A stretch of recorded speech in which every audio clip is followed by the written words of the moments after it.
Hóspedes do Tempo, do YouTube para o mundo ver!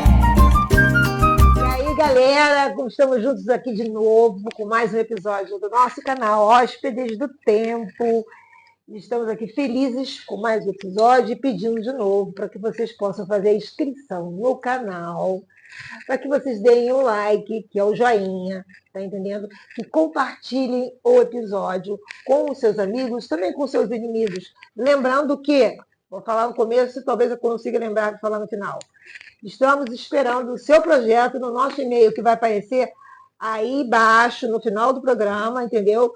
Você que desenvolve um projeto, que quer apresentar, que gostaria de ser entrevistado, gostaria de mostrar o que você está fazendo, manda para a gente.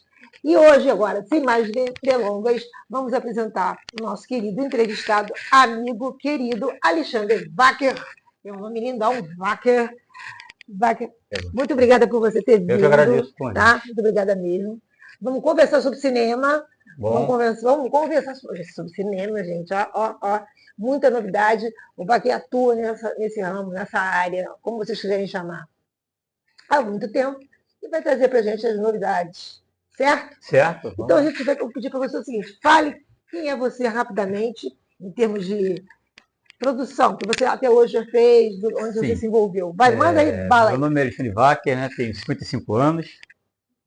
Trabalho no audiovisual cinema, né? Produção cultural, né? Em geral, há mais ou menos, acho que mais de 30 anos, né? Eu acho que eu não me vejo trabalhando em outra coisa senão fazendo produção. Claro que eu tive empregos normais que eu falo, mas eu acho que um aquariano, né, com uma veia artística não se vê fazendo qualquer coisa. E a minha veia é uma veia artística mesmo. Então eu já passei pelo teatro, pela televisão, pelo cinema, pelo rádio, pela publicidade. Né? Hoje eu me considero, né, um produtor de cinema e audiovisual e também diretor. Né? Já dirigi alguns trabalhos para cinema, né? Autorais, né? Cinema autoral. Teatro também já dirigi. Algumas coisas de publicidade para pequenos comerciantes, pequenas empresas, né, para redes sociais, também já dirigi, já escrevi, né? E hoje estou, né, mais produtor do que dirigindo, né?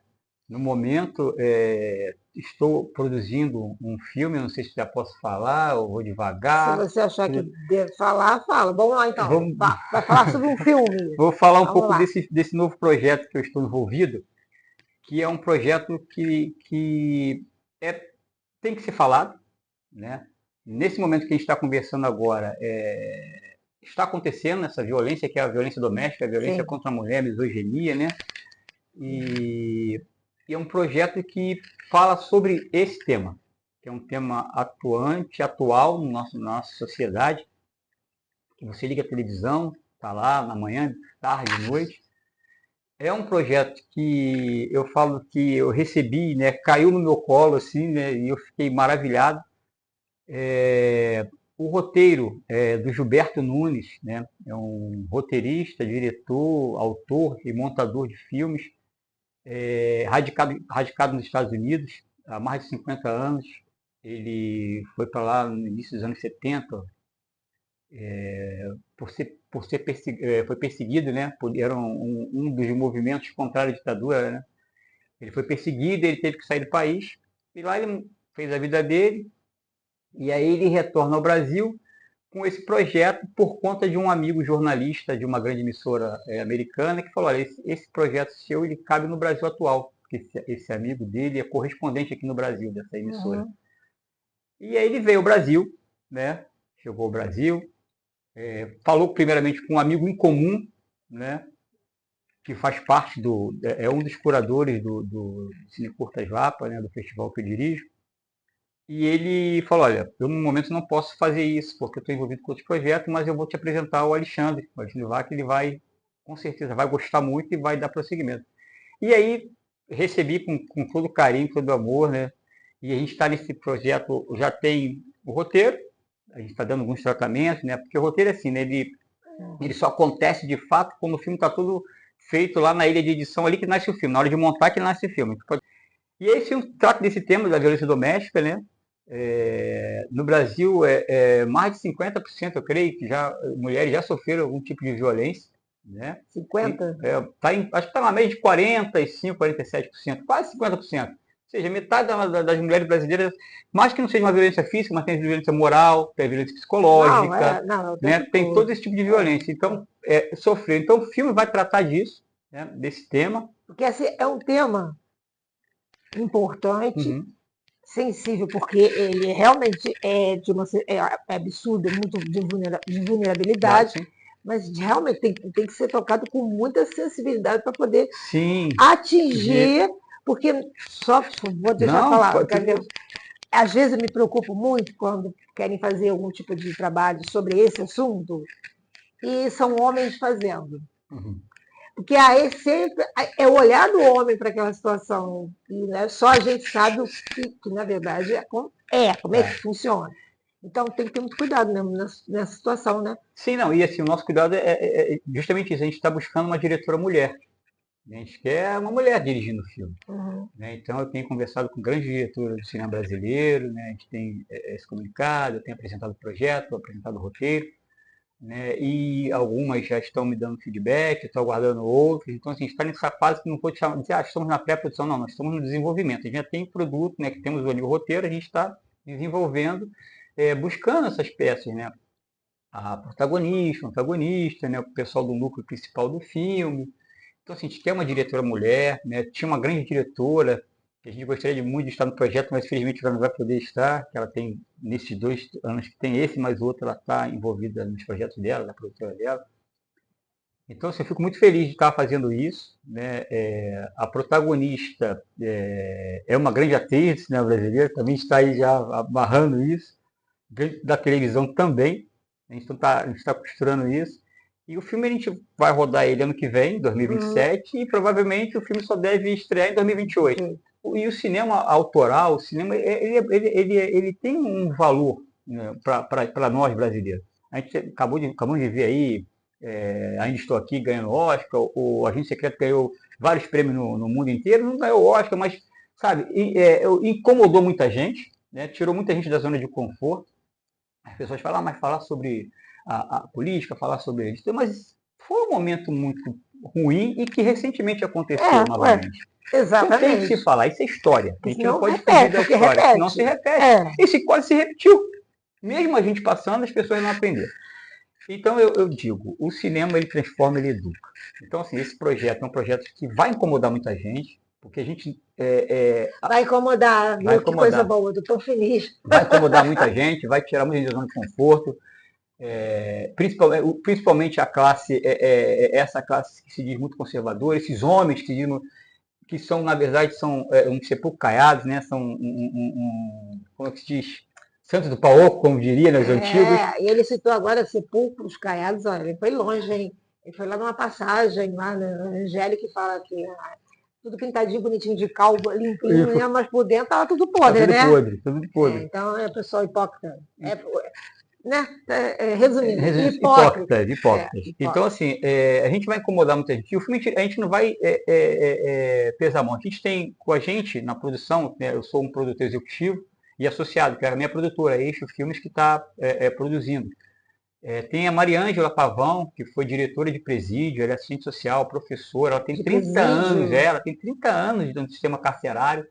Ela tem uma experiência, ela é uma produtora associada do filme, né? Então, assim, eu e a Mariângela, a gente está trabalhando nisso. O Gilberto, ele tem uma experiência com cinema há mais de 50 anos. O Gilberto está com, acho que 70 anos, eu acho, roteirista. Então, assim, a gente está com uma equipe boa. E quem está se chegando, as diretoras que a gente tem conversado, né, que a gente ainda não fechou, são mulheres extremamente sensíveis, profissionais, talentosas da direção. E o elenco que a gente está buscando também, que eu também estou fazendo a produção de elenco, né, primeiro do principal, né, do núcleo principal, são pessoas, são grandes talentos do nosso cinema, da nossa TV, né, do audiovisual e cinema. A sociedade ela é moralista, falsa moralista, ela é machista, ela é patriarcal.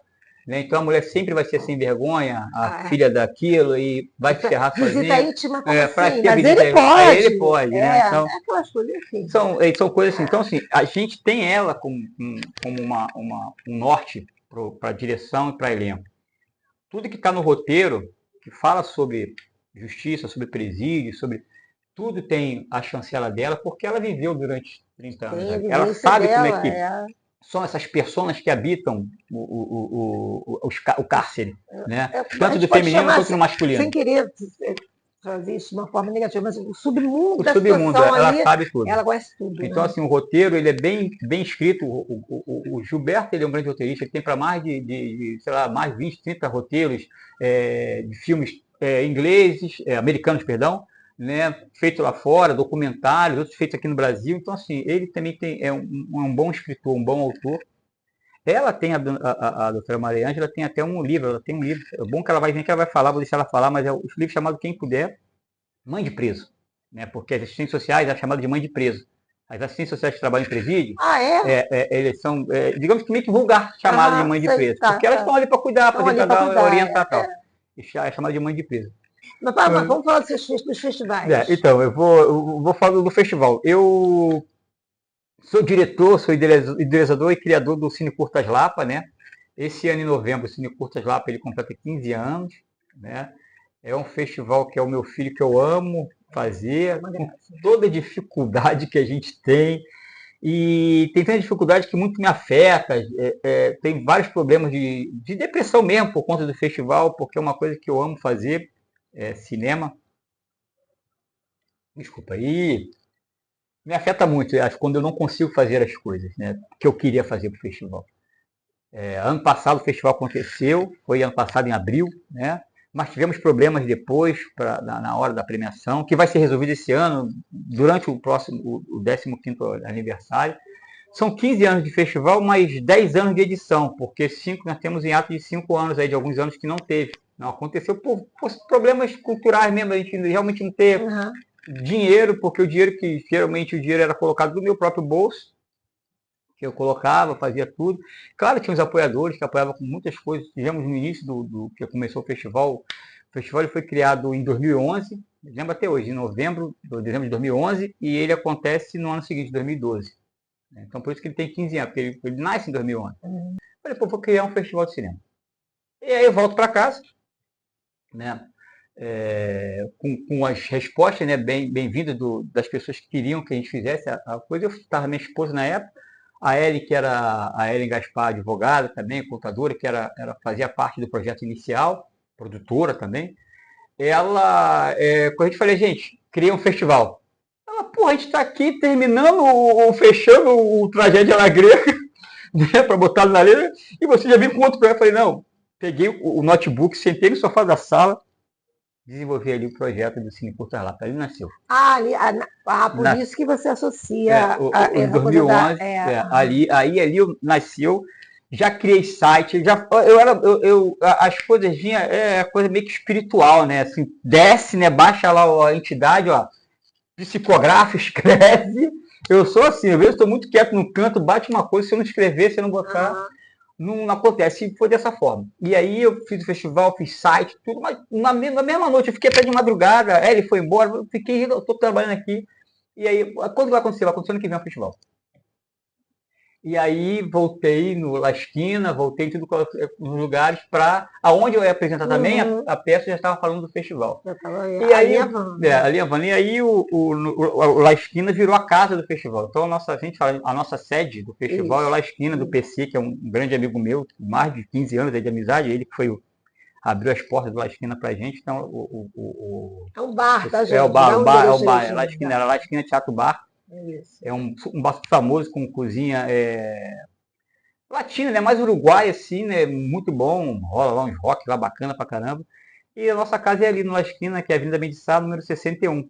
E aí surge o festival. E aí o festival começa com filmes cariocas, né? E aí no primeiro ano, de 2012, filmes cariocas, e aí em 2013, a gente está falando, filme não pode, a gente quer mandar filme aí pessoal de outro estado, começa um burburinho, né? Entre os realizadores, produtores, cineastas. E aí, em 2013, o Festival de Cinema Internacional.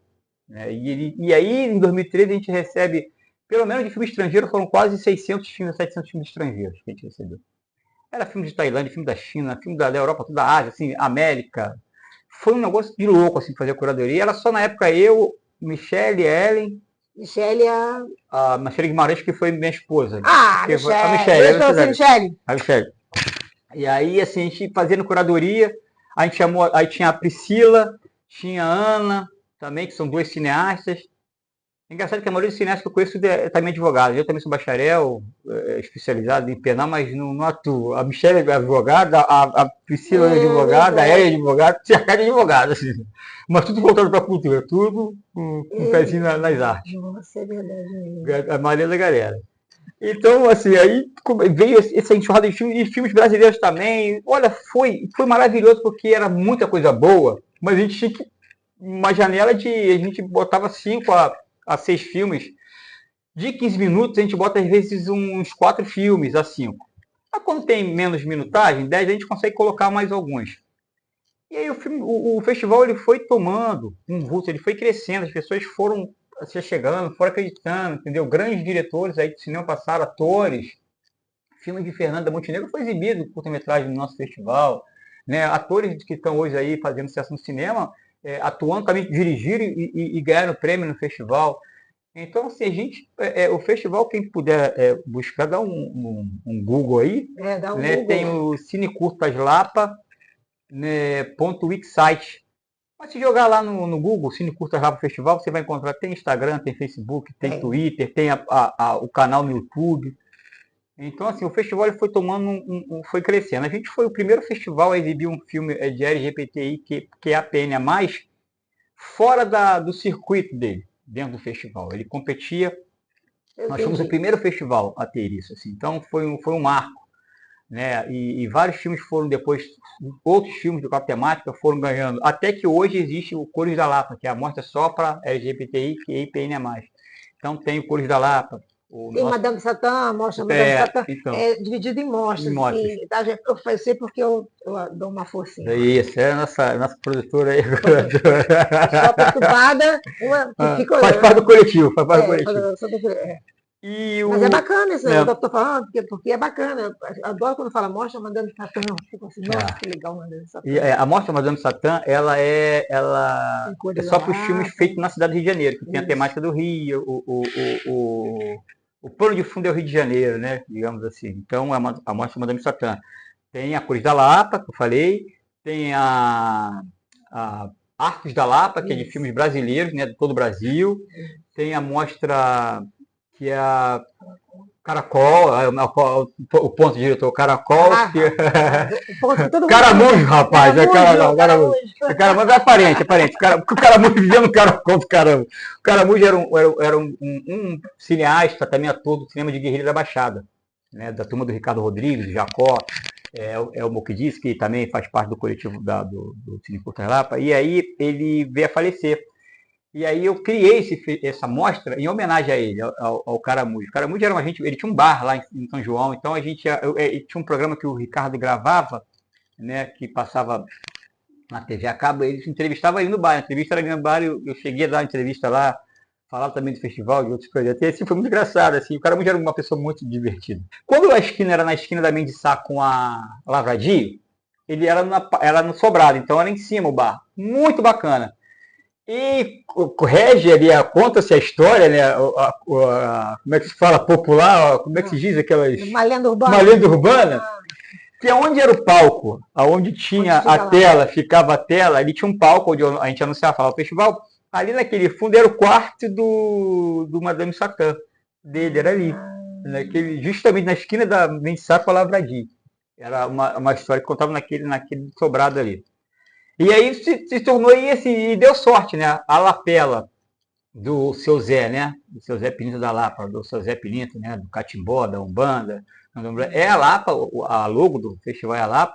Foi criada pelo Clementino Júnior, que já passou por aqui com vocês também, que é um grande amigo nosso, que foi foi parte do coletivo no início do festival também. Ele que criou aquela logo, a lapela. Então a gente carrega, né, o nosso padrinho, é o seu Zé. Então se você entrar no site lá nosso, você vai ver lá que está falando sobre ele lá. Você vai entrar no site, fala do coletivo, as pessoas fazem para o coletivo, fala da direção, fala do festival, fala do seu Zé. Então o seu Zé é o padrinho do festival. Mas eu até perguntei, porque assim, fazer arte, fazer cultura no nosso país, a gente é muito incompreendido. O artista é incompreendido. Quantos loucos foram queimados, falaram que eram loucos, foram queimados, falavam que eram loucos, eram internados, tomavam choque, mas eram, no fundo, grandes artistas, grandes autores, grandes escritores, grandes teatrólogos, diretores, grandes artistas plásticos que eram tidos como loucos, foram internados ou foram queimados numa fogueira. Exato. Então, assim, nós artistas somos incompreensíveis. Eu tenho minha loucura, né? Às vezes eu boto meus montes para fora e eu moro na arte. Então, assim, nós temos essas mostras, temos a Sushi na Lapa, que é de terror, nós temos agora a Lapa Senzala, que é só de produtores e realizadores pretos, né? Caraca, legal. isso é maravilhoso. A Povos Originários, é a Lapa Tupinambá, que é só com a temática de povos originários e indígenas. Então, assim, o festival ele cresceu porque a gente sabe que o Brasil é imenso, né? É um grande arquipélago cultural e é um país de dimensões continentais. Então, tem gente fazendo cinema no mundo todo. E só voltando ao detalhe do Caramujo, é que essa mostra ela é uma mostra para o cinema de bordas. O cinema de bordas são aquelas pessoas que amam cinema, nunca estudaram cinema, pegaram ali, com o advento da internet, do celular, aquelas câmeras antigas, as pessoas faziam. Se você for para o interior do Brasil, se você jogar no YouTube, você vai encontrar muitas pessoas fazendo seus filmes sem nenhum currículo de egresso de alguma escola de cinema. Não, os caras simplesmente via, assistiam e iam lá fazer, como autodidata. Então, abraça essa galera. Então, a mostra Caramujo, né? Ela abraça a galera, cinema de bordas. Então, a gente também recebe muitos. Teve um garoto que ganhou uma vez, ele filmou, ele fez o filme dele, o curtinho dele, com celular. E eu tive essa experiência, fiz um documentário, pedaço, que foi exibido numa mostra lá no Recife, que eu gravei quando eu morava em São Paulo, que era sobre o centro de São Paulo. Não deve ter nem 5 minutos de documentário, o nome dele é Pedaços. Está na Zona Oeste Filmes, lá no YouTube. Né, que agora a Zona Oeste, né, eu acabei com a Zona Oeste, mas a Zona Oeste agora é Eixo Filmes. Né, então, Eixo Filmes, Tem essa questão, então, cine curtas lá, para quem puder, né, depois vai estar aparecendo aí, né, o nosso diretor vai colocar aí. Ele vai abrir inscrições já, tá? E tem um novo festival que surge diante disso. Novo festival, se liga aí, que é o Animar, que é um festival de animação. Porque eu amo animação, eu fui parte do estúdio do Animamundi, como nosso diretor, né? Do monitor de stop motion. É nojento, que esse pessoal se junta e quando se larga mais. Tá, Ronaldo enfiado nesse também. Tá bom. E aí, esse incômodo, porque o Animamundi, ele tem um significado na vida de todo brasileiro, do mundo inteiro. Foi um dos maiores festivais de cinema de animação do mundo, né? Está entre os tops do mundo. E aí a gente fica órfão disso. Aí, ano passado agora, para esse ano... É mesmo, né? Descobre a animação. Tem animação na Baixada, no festival, tem alguns mais, assim, o Animamundi era que juntava todo mundo pra ver, a gente aquele nome que, né? Era muito legal. As oficinas eram... as oficinas, as crianças passavam horas ali, a gente gostava daquilo ali. Era o Pixelation, Stop Motion, né? Daquele do Cinescope, não, como é que é o nome que eu esqueci? Zootrop. Então, assim, era super divertido, a gente com as crianças brincando. E era legal que, assim, teve uma menina que eu atendi, era um ano, no outro ano ela foi. Aí ela fez foto, tio, ela depois postou lá, o filme, olha, eu sou com o professor de novo aqui. Ela foi no outro ano, sabe? E aí levava mais amigos, assim, era legal, os pais adoravam, né? Os pais queriam participavam das oficinas. Então eu falei, ficamos órfãos. E eu falei, cara, vou fazer um festival de animação. Dentro do Cine Curta lá, tem uma mostra de animação, mas esse é uma só de animação. Então vão ser 3 mostras de animações brasileiras, animações estrangeiras e animações de estudantes. Dessa galera que está fazendo agora, e de estudantes com o advento da IA, né? A inteligência artificial. Então, assim, vai abarcar o cinema de estudantes e IA também. Então a gente vai ter essas 3 a 4 mostras, não sei se eu divido só de estudantes, só de IA, ou então junto as duas.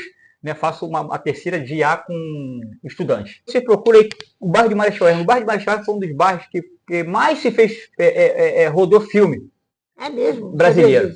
Aquelas ruas largas, imensas. Ali foi cenário, set, né, de filmagem de muitos filmes, de grandes diretores. Então você procura aí sobre Marechal Hermes. Marechal Hermes, onde temos a Batata Frita de Marechal, que é patrimônio cultural, a Batata Frita de Marechal. Tem ali que a gente chama dos podrões ali de Marechal, os hambúrguer ali, aquela praça de Marechal em frente à estação. Temos uma estação centenária, já está nos anais da nossa história. Então, assim, vai ser feito lá. Nós temos o Teatro Armando Gonzaga, em Marechal Hermes. Então, estou buscando aí uma parceria. Deve acontecer sessões no Armando Gonzaga e sessão na praça, ao ar livre. Então, é um festival que vai acontecer logo após a Copa do Mundo, né? Vai acontecer logo após a Copa do Mundo, esse ano. tá? E é um festival de animação, então assim, vai ter após a oficina, vai ter Copa pipoca do- de graça, vai É ter após a refrigerante. Copa do Mundo e antes da E antes das eleição? eleições, vai ser Vai nesse, vai ter- ser, vai estar um fervo, hein? vai estar um fervo, a gente vai estar ali amassado. Vamos ver se a gente consegue, mas a gente quer. A gente quer fazer, é isso que a gente quer. A gente quer pegar, levar um pouco de alegria, porque assim, tipo, sai no sofrimento que é a Copa do Mundo e entra na espada que é a eleições políticas, né? É complicado. Então, assim, o Animar vem aí com toda a força. O site é Animar Aí, Festival, né? então faz uma coisa, aproveita para não ficar esquentando a cabeça, entra aí nas tuas arrobas e diz pra galera, pra tua galera, Sim, onde é que pode te meu arroba. encontrar, Como podem me arroba encontrar? pessoal, ou arroba do festival, o que você quiser, onde as pessoas podem encontrar Então, você. vamos lá. No Alexandre Wacker, né? Meu pessoal é Alexandre Wacker, _ Reis ou Reis, R-E-I-S-S. Então, Alexandre Wacker, _ Reis ou Reis, é o meu pessoal. Eu tenho o Cine Curtas Lapa, Cine Curtas Lapa Festival, @ Cine Curtas Lapa Festival, do festival. Tenho do Animar, deixa eu botar aqui e abrir, porque são muitos. Animar Festival, que é o de festival de animação. Né? E tem o de fotografia meu, que é Alexandre Wacker Fotos com PH. Essa de fotografia é o quê? Que eu sou fotógrafo também. Né? Sim, eu sei que você é fotógrafo. Aí eu Mas você faz fotografia de quê? Eu gosto de fazer fotografia, era de shows e urbano, mas eu gosto mais do urbano. Então você vai encontrar algumas coisas lá, e tem lá o link do site também. Não, eu tava achando que você também fizesse, tipo, Cássio faz, que faz pra caramba também. As pessoas querem fazer ensaio fotográfico, você não faz isso. Eu não sou muito fã, mas eu faço. Tá. Eu gosto de fotografar urbano, pegar a pessoa Entendi. distraída lá, fazer o pedir. Eu posso fazer uma foto assim, no carnaval fiz muito isso. Então tem essa aí. E tem também uma arroba que é, como eu falando de eu vou deixar aqui, que é o @DualSoulBand, que tem também YouTube. Eu escrevo letras de música, mas a harmonia, né, os arranjos é feito pela IA. Então tem muitas músicas bacanas no Dual Soul Band. Dual Soul Band você encontra no YouTube, né? Os EPs completos lá, muitas músicas bonitas, espirituais, reggaezinho, então vocês vão gostar. Vem cá, fala aí do prêmio que você recebeu. Então, você acabou não falando, nossa. Ano passado eu participei do 2º Cine Talk, que é um festival de cinema de Tocantins. Participei com o meu documentário, né, Cavaleiro das Ruas, né, com Heron Moraes. E nós ganhamos o melhor júri popular do filme, do documentário. Que legal, um troféu Rick Choco, que é uma obra de arte que é feita pelos povos originários de Tocantins ali. Eles fazem no barro, mas isso foi feito tudo no ferro, mas é igual, né? Muito bonito, pesado, tem um peso. Eu tive a honra de receber esse prêmio, né? Esse documentário também foi um documentário que eu fiz durante aquelas manifestações contra o aumento da passagem, que não era só contra o aumento da passagem, em 2013, né? E finalizei agora ano passado, e aí participei do festival. Que legal, parabéns. Parabéns, parabéns. Que bom, fico muito Nossa. feliz. Gente, olha só, a gente está terminando o nosso episódio, mas antes tem aquelas 2 perguntas que a gente vai fazer. Já falamos arroba. Vou lembrar aqui, mande seu projeto para ser entrevistado, mande seu projeto por e-mail, que vai estar aparecendo aí na tela, tá ok? E eu vou te fazer, a primeira pergunta que eu vou fazer é super simples. Daqui a 400 anos, se eu pedisse para você, já que é cinema, então vamos dizer, sei lá, cara, uma câmera. Se pegasse uma câmera e lá dentro você colocasse um bilhetinho, e daqui a 400 anos, alguém vai achar esse bilhetinho, porque essa câmera vai estar dentro de uma cápsula, enterrada em algum lugar. Alguém vai achar, e isso vai ser a mensagem que o Alexandre, de hoje, está deixando o pessoal de 400 anos lá para frente. A nuvem vai salvar isso. O que eu falaria é título de uma peça de teatro que eu fiz, e acho que é título de um livro, né, psicografado, não sei se foi pelo espírito do André Luiz, mas foi uma peça chamada E a Vida Continua. Eu acho que a frase é essa: a vida continua. Ela não para. Eu acho que a gente faz a passagem, a gente é um espírito que habita um corpo, e eu acho que a gente tem que elevar a nossa moralidade hoje, a gente tem que buscar muito isso, nossa moralidade, nossa espiritualidade, e faz a passagem. A gente vai para aquele outro plano, vai aprender, ver o que deu de errado, o que não deu, volta e continua. Então, assim, a vida continua. A vida continua. E tudo vai passar. Gente, a vida continua e tudo vai passar. Agora vou fazer uma outra pergunta para a gente encerrar, tá? Alexandre, eu quero que olhe bem nos meus olhos e me diga quem é o Alexandre. Não é o que o Alexandre faz. Quem é o menino Alexandre? Eu acho que eu sou uma grande confusão. Eu sou uma grande confusão. Quando eu fazia teatro, eu tinha um professor de ética, ele era psicólogo. E eu sempre chegava cedo. E a aula de ética era na sala de aula. Aquelas carteiras de bracinho. E às vezes a sala estava sempre uma bagunça, porque tinha outras aulas anteriores. E eu chegava e eu organizava. Aí ele chegava, a sala já estava arrumada, porque ele sempre sabia que ele chegava, estava tudo. Aí uma vez ele me pegou arrumando. Ele falou, você que arruma, Alexandre? Sou eu. Aí ele falou, você é muito... Isso já foi falado para mim, você é muito certinho, né, por fora, você é muito... Mas por dentro você é uma grande confusão. Caos. Você é um caos. Alexandre Intenso Carlos Wacker está aqui conosco. Obrigado, eu que agradeço. A gente sente seu amor pela arte. Artista é assim mesmo. A gente tem altos e baixos. Às vezes a gente tem mais baixos do que altos até, inclusive. Mas a gente tira daí a força para a gente produzir, não é verdade? É verdade. Então, é verdade. Um monte, mesmo assim, nesse momento caos, ele está produzindo, ele está em festival, ele ganhou prêmio, ele está num filme que vai falar sobre coisas que a mim, principalmente como mulher, importa bastante. Então, vamos só mandar um grande beijo para o teu público, manda um beijo. Grande beijo, Deus abençoe a todos, a vida continua. Ronaldo de Tchau também, a vida continua. Hóspedes do Tempo, do YouTube.